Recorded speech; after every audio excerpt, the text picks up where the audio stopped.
अस्सलाम वालेकुम फ्रेंड्स। आज का जो हमारा टॉपिक है वो इनकम टैक्स फाइल रिटर्न के हवाले से है। So let's assume in this video जिस पर्सन की हम टैक्स फाइल रिटर्न करने जा रहे हैं वो एक सैलरीड पर्सन है जिसकी annual gross salary more than 6 lakh rupees है जिस पर टैक्स अप्लाई होता है। ड्यूरिंग दिस प्रोसेस हमें जो रिसोर्सेज रिक्वायर्ड हैं उसमें सबसे पहले आपके पास आईआरएस पर रजिस्टर्ड अकाउंट होना जरूरी है। सेकेंडली उसके बाद आपके पास टैक्स सर्टिफिकेट होना चाहिए जो आपकी कंपनी आपको प्रोवाइड करेगी। एंड लास्टली आपके पास बैंक क्लोजिंग बैलेंस होना जरूरी है। जैसा कि आप सब जानते हैं कि इनकम टैक्स रिटर्न का जो भी प्रोसेस है वो fbr.government.pk की वेबसाइट पर होता है। तो सबसे पहले हम fbr की वेबसाइट पर आ जाते हैं।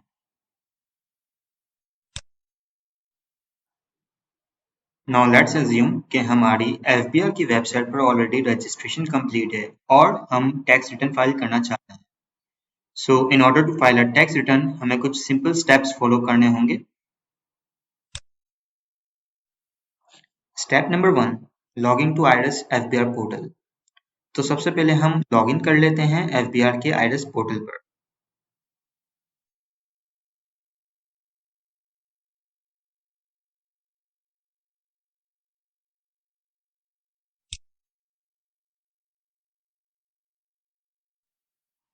Okay friends, so in this login page जैसा कि आप देख सकते हैं यहाँ हमारे पास 2 फील्ड्स हैं।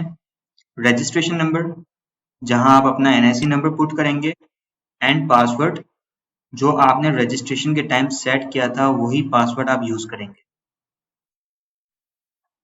ये बात ध्यान में रहे कि रिटर्न फाइल करने के लिए आईआरएस पर रजिस्ट्रेशन जरूरी है।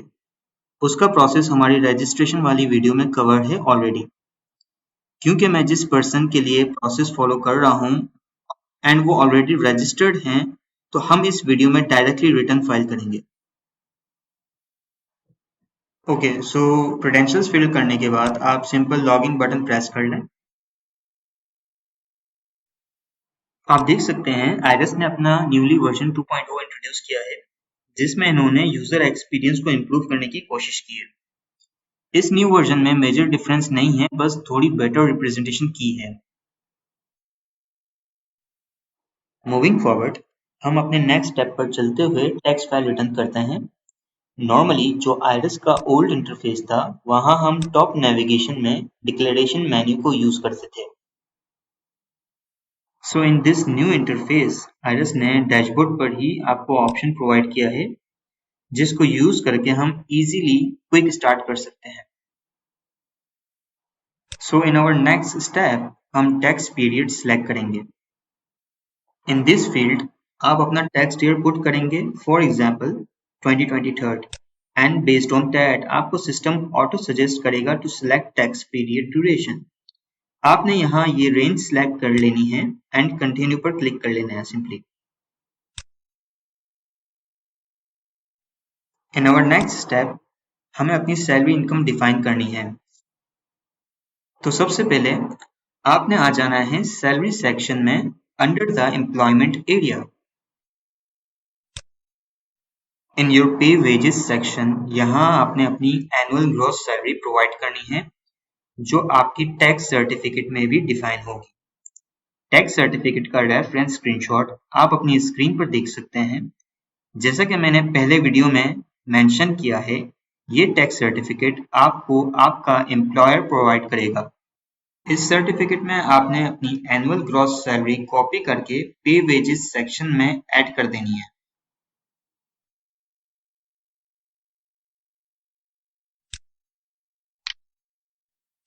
बिलो सेक्शंस में आप अपने allowances and other stuff add कर सकते हैं if needed. In our case मैं जस्ट उस पर्सन की ग्रॉस सैलरी डिफाइन कर रहा हूँ। सैलरी पुट करने के बाद आपने कैलकुलेट बटन पर प्रेस कर लेना है जिससे आप देख सकते हैं कुछ इन्फॉर्मेशन ऑटो फिल हो जाएगी।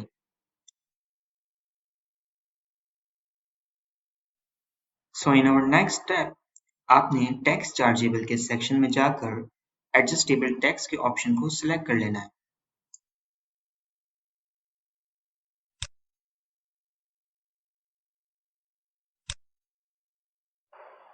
इस सेक्शन में हम अपना टैक्स अमाउंट ऐड करेंगे जो हमारी प्रोवाइडेड टैक्स सर्टिफिकेट में मेंशन है। आपने अपनी tax amount salary of employees under the section of 149 की फील्ड टैक्स कलेक्टेड / डिडक्टेड वाले कॉलम में एंटर करनी है एंड कैलकुलेट बटन पर प्रेस कर लेना है।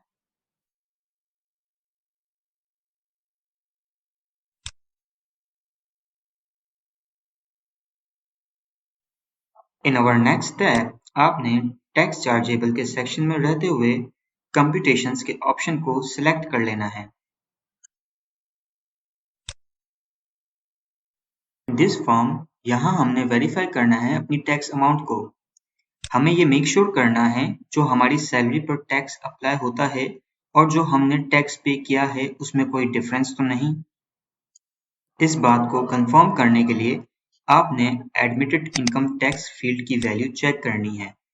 अगर आपने टैक्स की अमाउंट पूरी पे की होगी तो इस फील्ड की वैल्यू ब्लैंक या 0 होनी चाहिए और अगर यहाँ कोई डिफरेंस है तो आपने अपने एम्प्लॉयर से टैक्स सर्टिफिकेट रीचेक करवानी है बिकॉज समटाइम्स अमाउंट में डिफरेंस आ जाता है। सो हमारा टैक्स चार्जेबल वाला स्टेप कंप्लीट हो गया है। Moving forward to the next step आपने वेल्थ स्टेटमेंट के सेक्शन में जाकर पर्सनल एक्सपेंसेस के ऑप्शन को सिलेक्ट कर लेना है।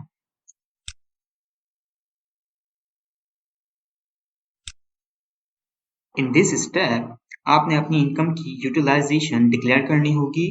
अब इस केस में हमारे पास नॉर्मली 2 ऑप्शंस होते हैं। आप अपनी इनकम पर्सनल एक्सपेंस में ऐड कर सकते हैं या फिर पर्सनल एसेट्स में भी ऐड कर सकते हैं। इन दिस पर्सन केस हम दोनों ऑप्शंस को यूज करेंगे। इन दिस फॉर्म यहाँ हमने पर्सनल एक्सपेंसेस ऐड करने हैं। फॉर एग्जाम्पल जिस पर्सन की मैं टैक्स फाइल कर रहा हूँ उनके पर्सनल एक्सपेंसेस हम यहाँ ऐड करेंगे।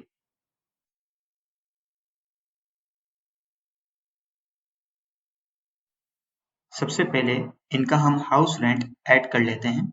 फॉर एग्जाम्पल इनका मंथली रेंट 50,000 है तो एनुअल रेंट अराउंड 600,000 बनता है।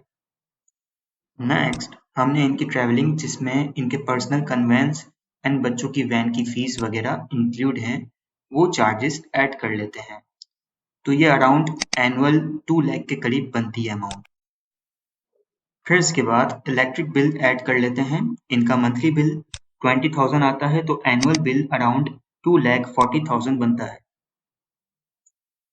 गैस का बिल भी ऐड कर लेते हैं जो कि 1200 पर मंथ के हिसाब से अराउंड 14,400 एनुअल बनता है।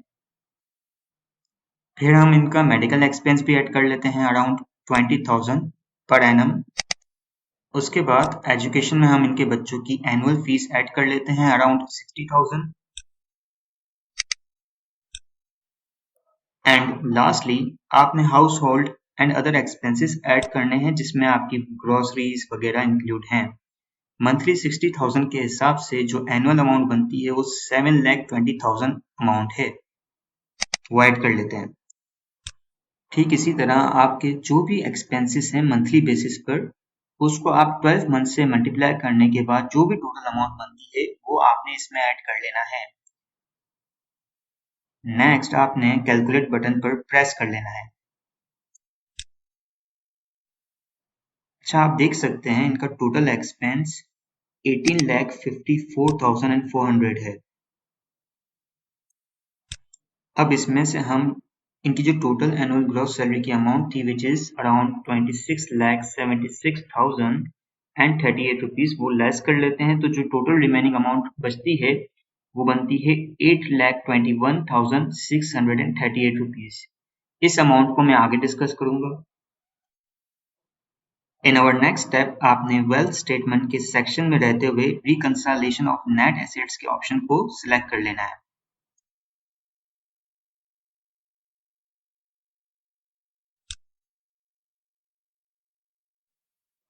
यहाँ सबसे पहले आपने इनकम डिक्लेयर्ड एज पर return for the year subject to normal tax की फील्ड में अपनी एनुअल ग्रॉस सैलरी जो स्टार्ट में डिफाइन करी थी वही ऐड कर लेनी है। इसमें आप देख सकते हैं अनरिकंसाइल्ड अमाउंट की जो वैल्यू है वो -8,21,638 है। ये वो अमाउंट है जो हमारी सैलरी से अब तक यूटिलाइज नहीं हुई। इस अमाउंट को हम अपने पर्सनल एसेट्स में एज अ सेविंग ऐड करेंगे। इन अवर नेक्स्ट स्टेप आपने वेल्थ स्टेटमेंट के सेक्शन में रहते हुए पर्सनल एसेट्स लायबिलिटीज के ऑप्शन को सिलेक्ट कर लेना है। इस सेक्शन में आप अपने एसेट्स और सेविंग डिक्लेयर करेंगे। लेट्स सपोज आपके पास एसेट्स की कंडीशन में gold, price bond, bank balance, cash, motor bike वगैरह में से कुछ भी है तो आप उनको यहाँ ऐड कर सकते हैं। इन दिस पर्सन केस उनके पास बैंक में अमाउंट है अराउंड 54,400 जिसको हम यहाँ ऐड करेंगे। जैसा कि मैंने इस वीडियो के स्टार्ट में बताया था आपको कि आपके पास बैंक का क्लोजिंग बैलेंस होना ज़रूरी है, तो आप वही क्लोजिंग बैलेंस यहाँ ऐड करेंगे। बैंक ऐड करने के लिए आपने प्लस आइकन पर क्लिक कर लेना है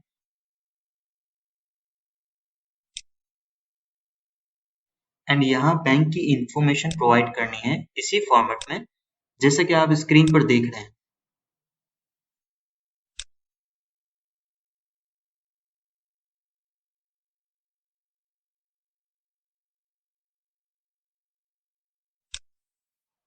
आप देख सकते हैं बैंक रिकॉर्ड ऐड हो गया है। इसमें बैंक बैलेंस की जो अमाउंट है वो ऐड कर लेते हैं। ठीक इसी तरह इनके पास 7,67,238 की वैल्यू का गोल्ड है, तो हम सेम प्रोसेस को फॉलो करते हुए इनकी गोल्ड की एंट्री कर लेते हैं और अमाउंट ऐड कर लेते हैं।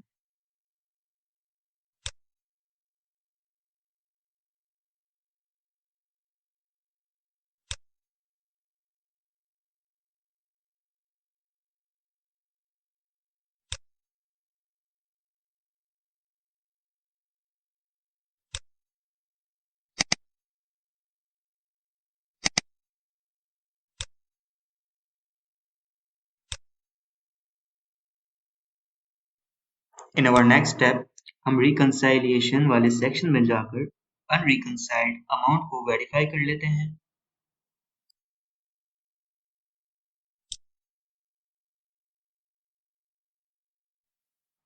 जैसा कि आप देख सकते हैं अमाउंट यहाँ जीरो शो हो रही है। अगर यहाँ अमाउंट जीरो नहीं होगी तो आपका इनकम टैक्स रिटर्न सबमिट नहीं होगा। फाइनली एसेट्स डिक्लेरेशन का प्रोसेस यहाँ कंप्लीट होता है। इन अवर नेक्स्ट स्टेप आपने पिन वेरिफिकेशन एंड सबमिशन का प्रोसेस फॉलो करना है जो बहुत ही सिंपल है।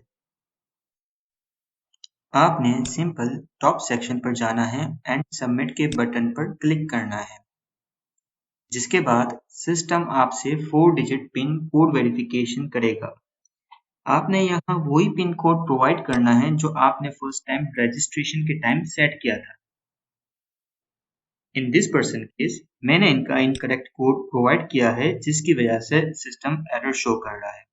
आपने यहाँ पर करेक्ट कोड प्रोवाइड करना है जिसकी बेस पे आपका इनकम टैक्स रिटर्न का फॉर्म सबमिट हो जाना है।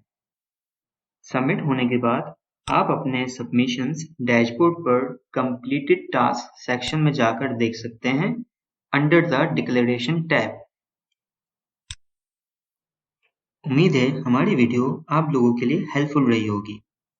सो मजीद वीडियोस के लिए हमारे चैनल को सब्सक्राइब करें एंड बेल आइकन पर क्लिक करें। और अगर आपको हमारी वीडियो पसंद आई तो इस वीडियो को लाइक करें एंड शेयर करना मत भूलें। Thank you so much. Allah Hafiz.